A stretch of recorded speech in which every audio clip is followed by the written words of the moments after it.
आतापर्यंत मला वाटतं 3.5-4 वर्षात जवळपास मला वाटतं 400 कोटीचा बिझनेस झालाय. किती? आपल्या नेटवर्क मध्ये, माझ्या टीम मध्ये 400 कोटीचे साबण, टूथपेस्ट, शेतीचे प्रोडक्ट, ह्या काय सोना प्रोटीन गेलंय. आणि हो काय म्हणतो, गॅरंटी काय, रिझल्ट येतो का? मग हे पूर्ण भूताने घेतलेत का? आम्ही दुकान, डीमार्ट काय आपल्या म्हाताऱ्याचं आहे का? शेजारचा दुकानदार तो मारवडी आपला काय जावं आहे का? का बरं तो चहा, का तीच क्रीम, का तेच तेल? अरे पैराशूट बिराशूट छोड़ो, साला अपना एक बार आवला, वो जो तेल है ना आमला वाला, ये लगा के देखो, फिर पता चलेगा साला तेल क्या है. छोटे छोटे प्रोडक्ट्स जे रॉकिंग काम करू राहिलेत. फेसवॉश वापरले का? फेसवॉश, आपल्या क्रीम वापरल्या. आता मला सांगा, सगळेच शॅम्पू, सगळ्याच क्रीम, सगळेच फेसवॉश सगळ्याला मॅच होतील का?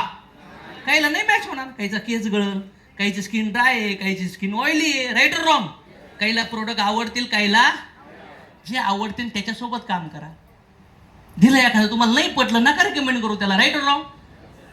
डीमार्टचे सगळेच प्रोडक्ट आवडते तुम्हाला? एखाद्या हॉटेलचे सगळेच आयटम आवडतात? कोणी सांगितलं तुम्हाला सगळे प्रोडक्ट आवडावे?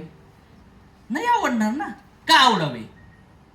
मग मला म्हणायचं काय, जर एखादं प्रोडक्ट नाही आवडलं, ती कंपनी खराब आहे का?